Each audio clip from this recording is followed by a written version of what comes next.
Manuel Quiriquini, usted es abogado, licenciado, pero además dirigió Salud Correccional. Le quiero hacer una pregunta. ¿Con cuántos asesinos usted ha tenido que bregar? Miles. Yo empecé en corrección de 1994 al 2000 y luego en salud correccional del 2000 hasta el 2018. Así que te puedo decir que miles. ¿Y había visto uno tan astuto como este sujeto? Mira, todos los que están en los penales tienden a ser muy hábiles en lo que hacen. Este caballero particularmente es brillante, muy inteligente, muy hábil, convincente. Yo nunca lo bregué con él directamente, pero lo que yo he podido ver y lo que he preguntado, el tipo es único. Muy, muy manipulador, muy inteligente. Tú miras los escritos que hace a los tribunales, porque se pasaba demandando, y son escritos coherentes y lógicos. ¿No recibía ayuda de algún abogado que estuviera adentro, alguien que estudió derecho, algún paralegal o algo? Porque la verdad es que yo los leí y eran argumentos sólidos. Yo pienso que sí, que recibía cierta ayuda, pero este tipo creo que radicó 15 recursos diferentes. Yo creo que él tiene la inteligencia para absorber esos conocimientos y hacerlo él solo. Eh, Porque te digo, uno iba, uno venía. A mí me radicó uno por no soltarlo en el 2016 bajo la ley 25. Licenciado, de todos los asesinos con los que usted ha bregado en todo el tiempo que estuvo en salud correccional, ¿es común que sean personas que cantan que son inocentes, que, o la mayoría admite lo que hizo? Porque con usted puede hacerlo, o sea, no. Usualmente, primero la interacción de nosotros con los confinados, como somos médicos y le damos servicio, nosotros no entramos mucho en qué hicieron. De hecho, nosotros, el grupo de salud correccional no sabía y no tiene acceso al expediente criminal. No lo queremos saber. Ciertamente, en mi interacción con ellos en otros eventos, te puedo decir que prácticamente ninguno admite su crimen. Muchos Ninguno admite su crimen. Muchos no lo admiten. Y entonces cuando tú le quieres preguntar, no les gusta hablar de eso. Pero yo creo que es natural, ellos no quieren, a nosotros los médicos, el grupo médico, no les quieren hablar de sus delitos para no ser que le cojamos manía o discriminemos. Así que a nosotros no nos decían mucho. ¿Cuán común es que sujetos como él se hagan pasar como que tuvieron accidentes en el trabajo para que el Fondo del Seguro del Estado los atienda y así tenga una machinita de estar entre el hospital correccional, el hospital psiquiátrico, el hospital de centro, hospital industrial? Porque es obvio que yo, en vez de estar encerrado en una celda, yo prefiero estar en los hospitales y estar para arriba y para abajo. Y los médicos residentes de centro médico me cuentan que allí siempre hay presos, siempre hay personas, ¿verdad?, que están por allí. O sea, que es común que busquen este tipo de manipulación para poder janguear y estar por ahí para arriba y para abajo fuera de la cárcel. Sí, de hecho, has dicho algo que es una gran verdad. Eh, Te voy a decir cómo funciona. Primero, cuando las gangas quieren coordinar algo, ¿dónde se reúnen? En salud correccional. Ellos dicen, me siento mal, de acuerdo al caso Morales Feliciano, cuando yo pido lo que se llama un sick call, que necesito ver un médico, yo tengo un reloj de 24 horas para llevarte al médico. Se coordinan y entonces las personas se ven en una celda de detención dentro de la sala de emergencia o el área médica. Por otro lado, mencionaste el hospital psiquiátrico correccional. Mira, era bien común la gente que se quería tirar una trilla fuera del local, lo que te decía era yo tengo ideaciones suicidas. Y eso nada más era suficiente para montarlo en una ambulancia y llevarlo a San Juan. De hecho, hubo un momento dado que una persona se escapó precisamente utilizando eso, porque la entrada al hospital psiquiátrico correccional que estaba en centro médico no tenía seguridad y allí se escapó. Sí, eso lo hacen, eso era común, el decir que tengo una condición para salir e ir al área médica o ir al hospital o ir a otro sitio. Eso es común.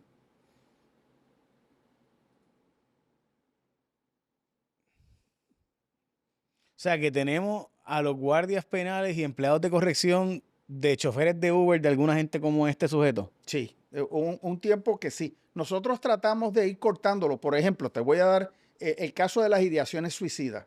Los estándares dicen que yo te puedo mantener en el local, digamos que es en Ponce. Alguien dice, tengo ideaciones suicidas, yo lo puedo tener 23 horas en Ponce, pero ya a la hora 24 tengo que llevarlo al hospital psiquiátrico. Nosotros lo que hacíamos es que lo poníamos en una celda solo y usualmente después decían, mira, no, yo me quiero ir, no sabes. Pero te voy a dar un ejemplo de cómo es la cultura. Nosotros tuvimos un confinado que se tragó un tornillo de 5 pulgadas.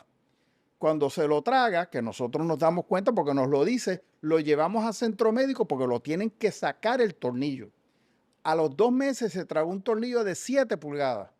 ¿Qué pasa? Que ese primer tornillo fue para ver cómo se batía el cobre en el área médica y en la segunda se fugó. Él cogió la información que pudo acaparar de la primera visita y en la segunda se fuga porque ya sabía, y tragarse el tornillo era la excusa para ir al área médica y del área médica fugarse.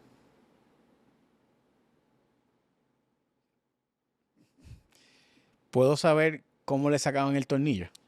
Hubo que operarlo. De hecho, en el caso de él, es un caso triste, porque lo operamos. Él no se quería dejar operar, el tornillo lo tenía cruzado y no había manera de que lo fuera a expulsar. Es un tornillo muy grande.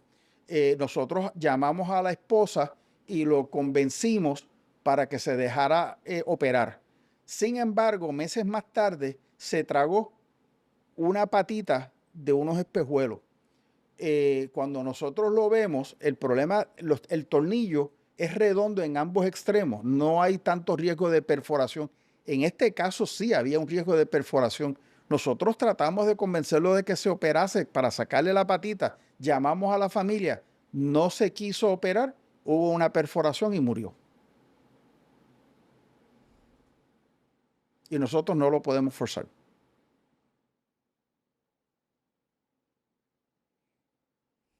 Licenciado. Gran parte de la población correccional son artistas de la manipulación. Sí. Son artistas capaces de lograr este tipo de cosas. Le digo esto. Yo me he tratado de poner, Jay Fonseca, yo me he tratado de poner en el lugar de, o sea, es que yo escucho las denuncias de Carlos Díaz, escucho las denuncias de todas estas personas que denuncian todo lo que pasó y todos estamos impresionados y obviamente todo el mundo piensa en mediocridad, piensa en que algo, o sea, cómo es posible, etcétera. Pero mientras más me adentro y yo trato como analista o comentarista de ponerme en el lugar de que si a mí me llega un papel, yo soy el asesor achichincle número 85 de Fortaleza de Corrección, y me llega un papel que dice que los médicos me están certificando que es parapléjico. Los médicos me certifican que tiene una condición terminal. Cumple con las leyes. Y que el tipo tiene 12 recursos legales en los tribunales en 12 diferentes demandas y 15 recursos legales de diferentes mecanismos y maneras, que se pasa todo el tiempo en el hospital correccional o en el hospital psiquiátrico correccional o en el hospital de centro de industrial, en el centro médico continuamente, y todos los días tengo que llevarlo por un lado y para el otro porque el tipo es un artista del engaño. Pero yo no sé eso. Yo estoy leyendo todas estas cosas de los supuestos cuadros clínicos y los médicos me están certificando eso. Yo estoy viendo un papel. Usted es abogado como yo. Yo no estoy viendo al ser humano. Yo no sé su manipulación. O sea, mi punto con esto es, no me impresiona que lo hayan soltado. Me impresiona que no se haya fiscalizado en la calle una vez salió. Eso sí, que nunca hayan ido a chequear. A ver qué está haciendo el fulanito este. Eso sí me impresiona. Pero cuando tú ves el cuadro completo, pues alguien en un burócrata, en un papel que ve todo ese cuadro, y yo soy el burócrata, yo soy el tipo que está en el escritorio y me llega todo este cuadro de médicos certificando esto y de psiquiatras y los expertos en esto que son los del fondo, y todos esos expertos me dicen, pues si el tipo está enfermo, cumple con todos los requisitos legales, además me cuesta un montón de chavos. ¿Ese es el análisis que deberíamos estar haciendo nosotros en los medios? No. ¿Cuál es el análisis que debemos hacer? Déjame explicarte.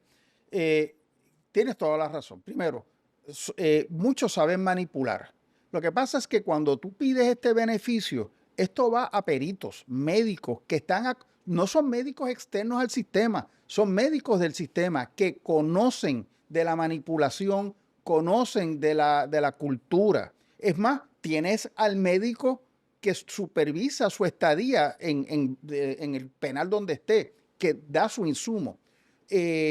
Nosotros ya sabemos que nos van a tratar de manipular. Por eso es que hay que ser más riguroso en ese examen. Esto no es que tú vengas y digas, yo tengo esta condición y tú solo tomes, le tomes la palabra. Aquí tú tienes que hacer un examen primero de todo el expediente. Porque si tú tienes unas condiciones de salud, esto no es un switch que hoy las tengo y mañana no. O sea, tú vas degenerando, tú vas desarrollando. Cógete el caso de una persona que tenga esclerosis múltiple y esté perdiendo sus funciones. Es algo que es progresivo. Tú lo ves, tú ves todas las terapias, tú ves el historial completo. Tú sabes que esta persona está camino a una incapacidad severa. Tú haces pruebas. Tú haces todas las pruebas que tú tengas que hacer. ¿Por qué? Porque el rol de salud correccional es hacer una recomendación acertada, rigurosa, de si cumple o no cumple con los requisitos médicos de la ley 25. ¿Por qué? Porque corrección no tiene médico. Corrección no Sí, los contrata. No. Corrección no tiene trabajando con ellos un médico que pueda evaluar lo que yo le doy.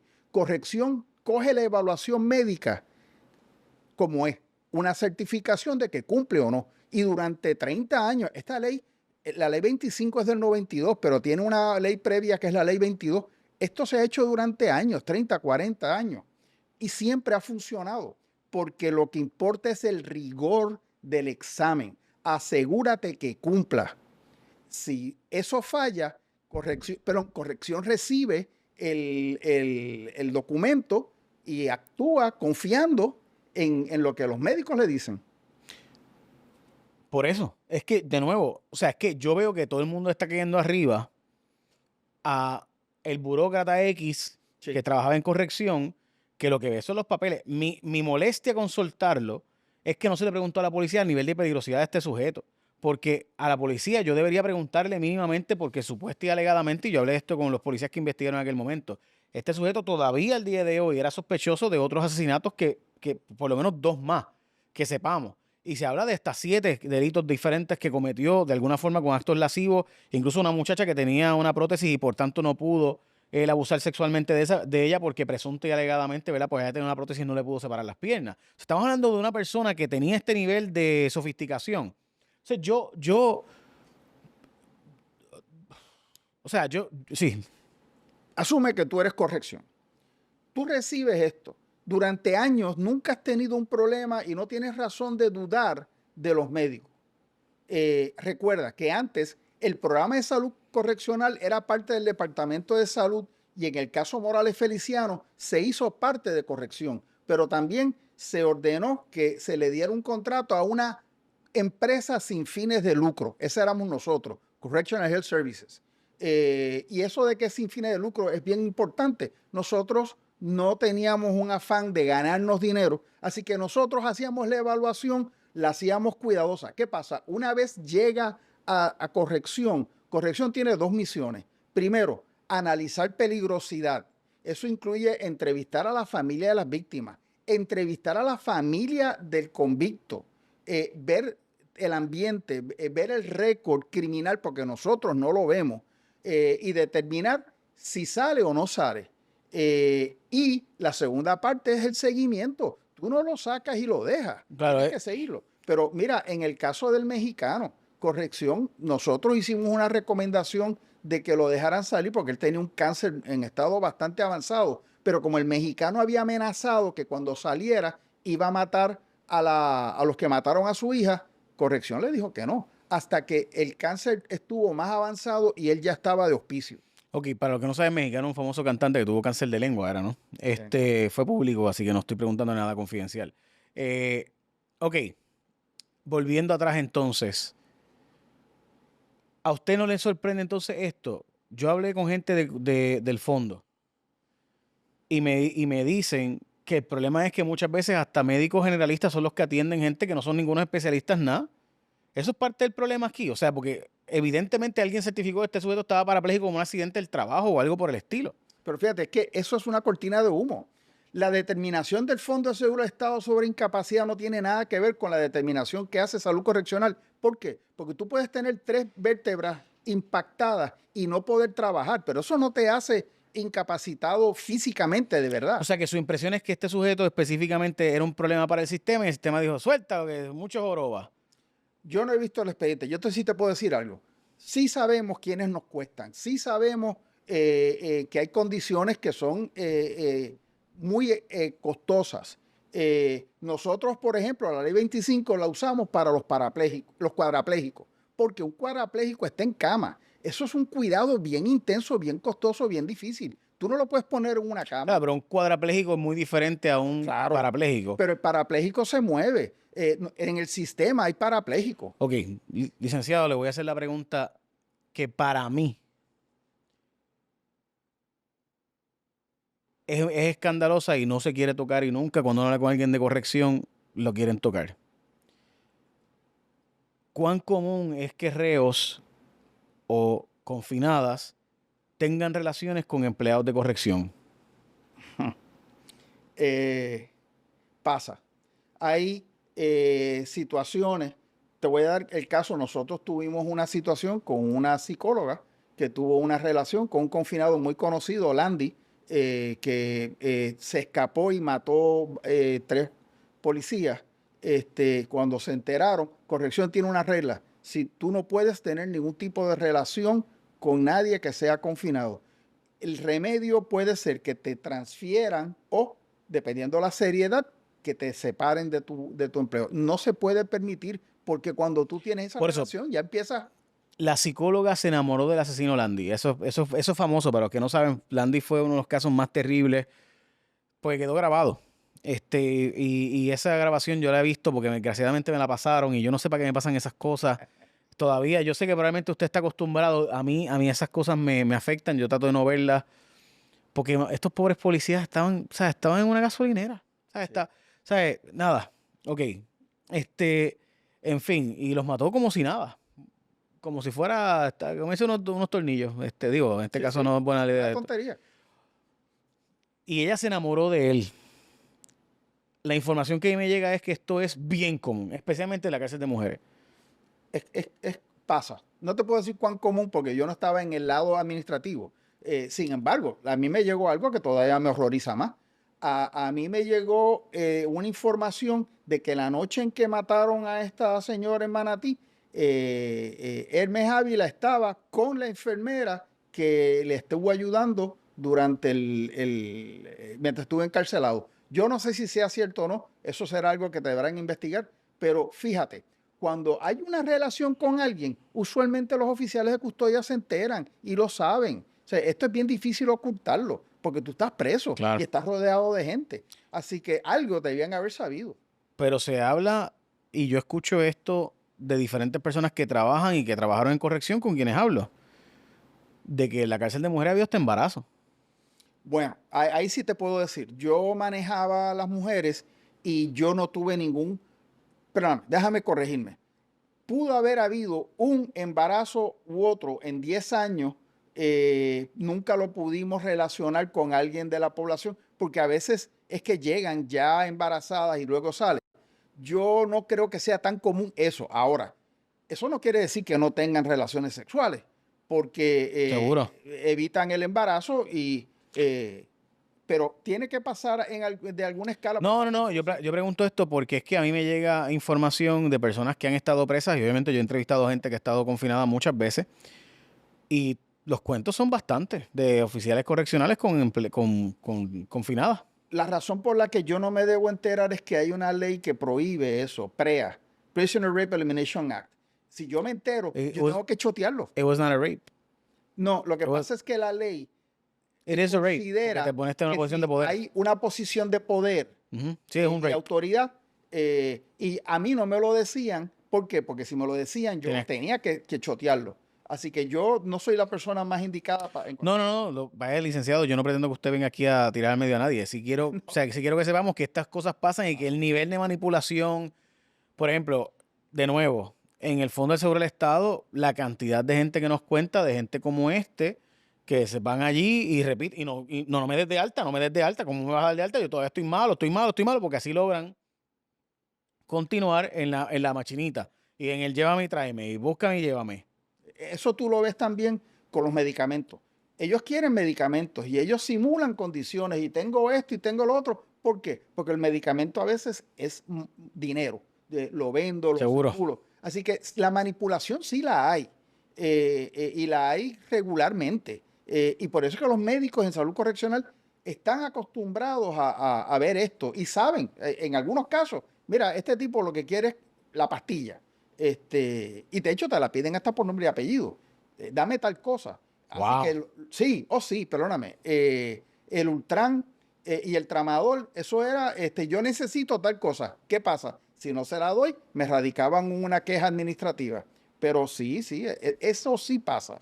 Ese tipo de manipulación, sí. Usted mencionó algo de que las gangas se reúnen en el hospital correccional. ¿Cómo funciona eso? Mira, en los tiempos de antaño, las gangas tienen un control bastante fuerte de algunos penales. Entonces, digamos que tú quieres hacer alguna actividad, quieres pasar droga, quieres darle una pela a alguien porque no me hizo algo, un desagravio. Cuando yo estaba trabajando en corrección, no en salud correccional, sucedió que interceptamos una comunicación donde un confinado le pedía permiso al presidente del pueblo, que era el líder de la ganga, para darle una pela a otra persona porque lo había ofendido.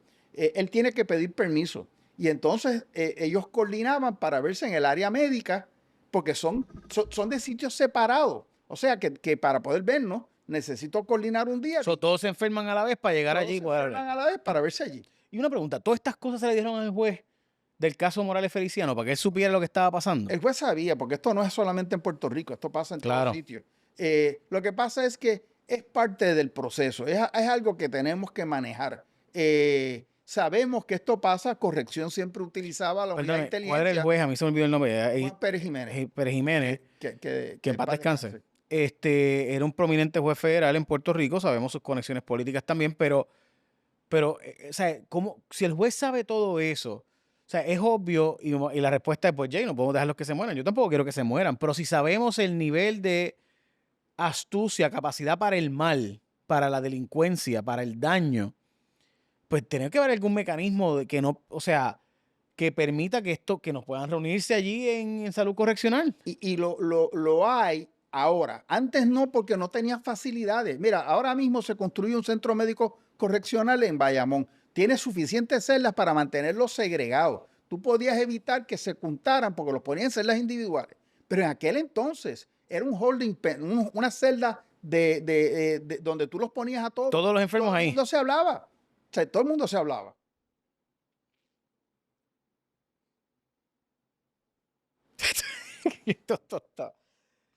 Ay, Virgen Santa, Y eso que el sistema ha mejorado muchísimo. Los cuentos de lo que era antes. No, fíjese. No, sí, aquí yo siempre he pensado que Oso Blanco debe haber sido un museo parecido a lo que ocurre, ¿verdad?, en Alcatraz, pero nada, esos son cuentos que no vienen al caso, porque pues el turismo hubiera sido, es que de verdad nosotros podemos, las cosas que han pasado aquí en otros países han pasado, pero nosotros las exportamos hacia el mercado de Estados Unidos, los Latin King, todas esas cosas, así que nada, nada, nosotros...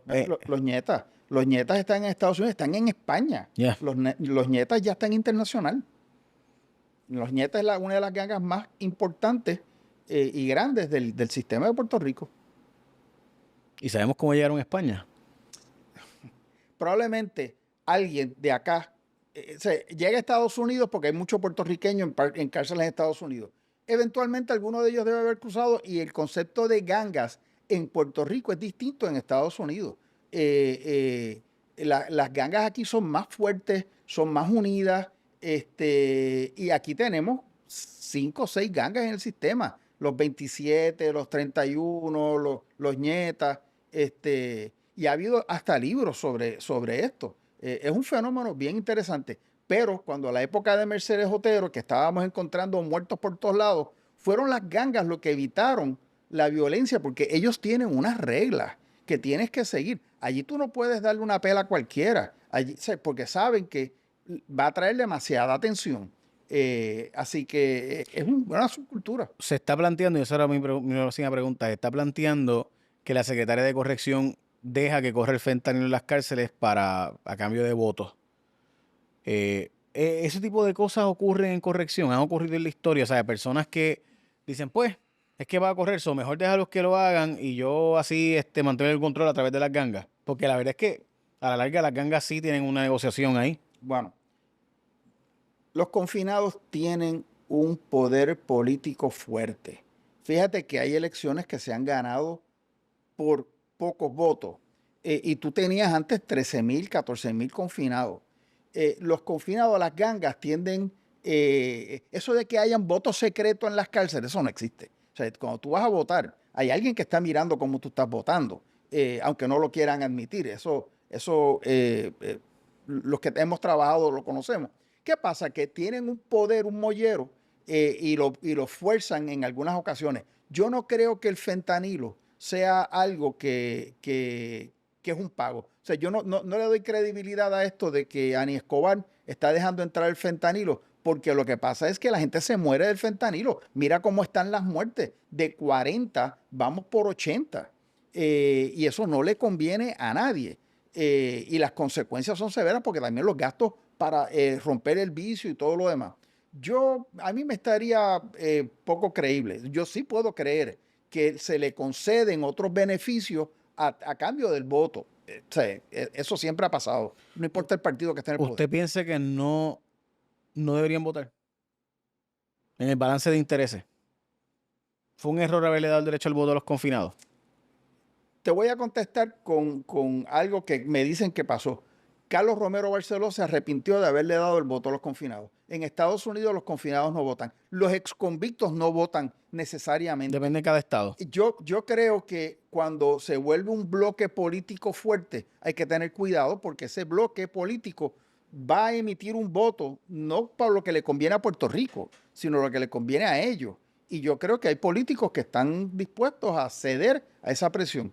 Yo no tengo una opinión clara. Yo sé los riesgos del voto. También reconozco que el voto es algo sagrado para nosotros. No, y cuando no tenían derecho al voto, lo que se hacía allí era, o sea, las cárceles de Puerto Rico fueron un lugar donde contaban gente, los picaban y los flochaban por el inodoro. Y sabemos Correcto. la historia está repleta de eso. Sí. O sea, aquí ha habido casos de eso. O sea, así que no sería recordar la historia. Es importante entender por qué llegamos al derecho al voto de los confinados, por qué Morales Feliciano nos ocurrió, porque ese caso del Tribunal Federal, pero los que no saben, es un caso prominente del Tribunal Federal donde el juez Pérez Jiménez pues estuvo a cargo, básicamente monitoreaba cada cosa que ocurría en corrección, porque simplemente en corrección había un salpafuera total donde habían poblaciones correccionales literalmente haciendo y desapareciendo seres humanos y nadie sabía dónde había terminado fulano. Jay, déjame decirte una cosa, más allá de eso, el trato en las cárceles era infrahumano, no inhumano, infrahumano. Yo llegué en la cola de esa época terrible y yo vi cárceles con 2 pulgadas de agua, de aguas negras, sin servicio sanitario, con comida malísima. Yo vi parte de eso y claro, porque yo fui abogado en jefe de los demandados del gobierno en el caso Morales Feliciano. Cosas horrendas. El sistema hoy en día ha mejorado muchísimo gracias a Pérez Jiménez, porque Pérez Jiménez no lo dejaba pasar una. De hecho, le metió 248 millones de dólares en multa al gobierno, pero hizo entonces algo que nadie le ha reconocido. Esos fondos van a parar a las arcas del gobierno federal. Él pidió que los fondos se quedaran aquí y él fue reinvirtiendo esos fondos en mejoras para el sistema, pero el sistema era lentísimo mejorando y era fuerza de multas o amenazas. El sistema de salud correccional ya todo lo habían probado y el juez se cansó y dijo, vamos a poner un síndico, que eso es terrible. Ahí fue cuando las partes acordaron crear una entidad sin fines de lucro que corriera el sistema de salud correccional y funcionó. Con eso se cerró el caso de la parte de salud, porque nosotros llegamos a un cumplimiento superior a Estados Unidos.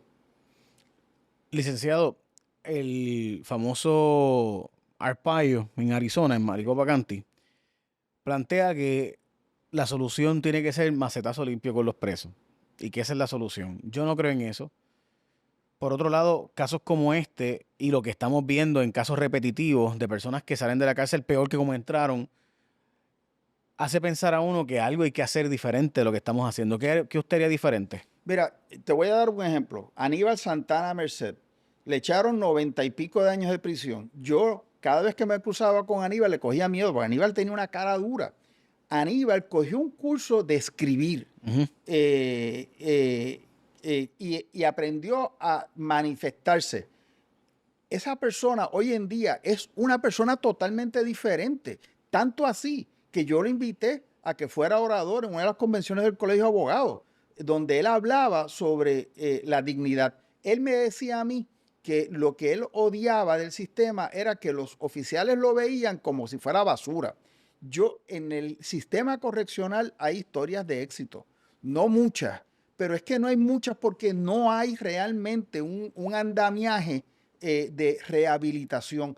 Para tú rehabilitar no puedes tener una persona en una celda todo el día. Tienes que darle distintas cosas y son distintas cosas porque para ti puede funcionar algo, Seguro. para otro puede funcionar otra cosa. Nosotros tenemos que invertir en la verdadera rehabilitación. Y el ejemplo más importante, nosotros teníamos un programa donde cogíamos y te dábamos un tratamiento biopsicosocial.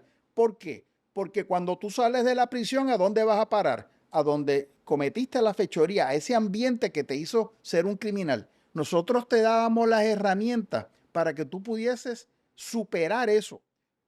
Nuestro sistema tenía un 15% de reincidencia cuando el sistema correccional era de un 50, un 70% de reincidencia. Esos programas son los que tenemos que buscar, implantar, darle seguimiento y promover. ¿Ha habido algo en la historia parecido a esto de Hermes Ávila que usted recuerde, que usted viera, o casos que usted recuerde que le pareció, que le impresionaron? Y con eso terminamos. Mira, yo en el tiempo que yo estuve, no. Yo nunca vi algo como una persona tan... Pero la manipulación allí es común. No, la manipulación es común, pero a este nivel de hacerse pasar por una persona incapacitada y que convenciera a tanta gente, jamás, jamás. En mi tiempo. ¿Qué otras cosas usted vio parecidas? Pues mira, era normal, un ejemplo, yo tengo una persona que asesinó y estaba preso y le empiezan a fallar los riñones. La persona se reúne conmigo y él quiere un trasplante. Yo le digo, mira, primero tú no cualificas, nosotros no hacemos trasplante. Pero él se dio cuenta que si él se hacía el trasplante y se quedaba en la cárcel, yo iba a tener que recomendar que lo sacaran. ¿Por qué? Porque cuando tú estás trasplantado, tú estás tomando medicamentos que suprimen tu sistema inmunológico y la cárcel está llena de virus, bacterias y todo. Hepatitis. Yo hubiese tenido que terminar diciéndole, mira, sáquenlo porque aquí se va a morir. Eso él lo utilizó precisamente para pedir el trasplante, porque él decía, si no me salgo de esa manera, me quedo aquí 99 años. Y lo solicitó, nos forzó a meterlo en la lista. Lo que pasa es que no cualificó. Pero si hubiese cualificado, esa fue una manipulación exquisita. Hubiésemos tenido que considerar soltarlo. Licenciado, muchas gracias por estar con nosotros y darnos luz. La verdad es que es bien complicado. Lo es. Bueno, y requiere obviamente peritos y expertos que no permitan, que sepan que la manipulación es natural, es normal y que van a hacerlo porque obviamente no tienen más nada que hacer que buscar salir de la cárcel de alguna forma. Y eso es parte de su trabajo y que hay que tener ese nivel de rigurosidad. Entre más años tienes, más motivación tienes para manipular el sistema. Y Si más no aprende. lo hago, no salgo. Y más aprende a manipular el sistema. 122 años y salió a los 13 años. Sí. Ahí tienes. Manuel Quiliquini, muchas gracias. Gracias a ti.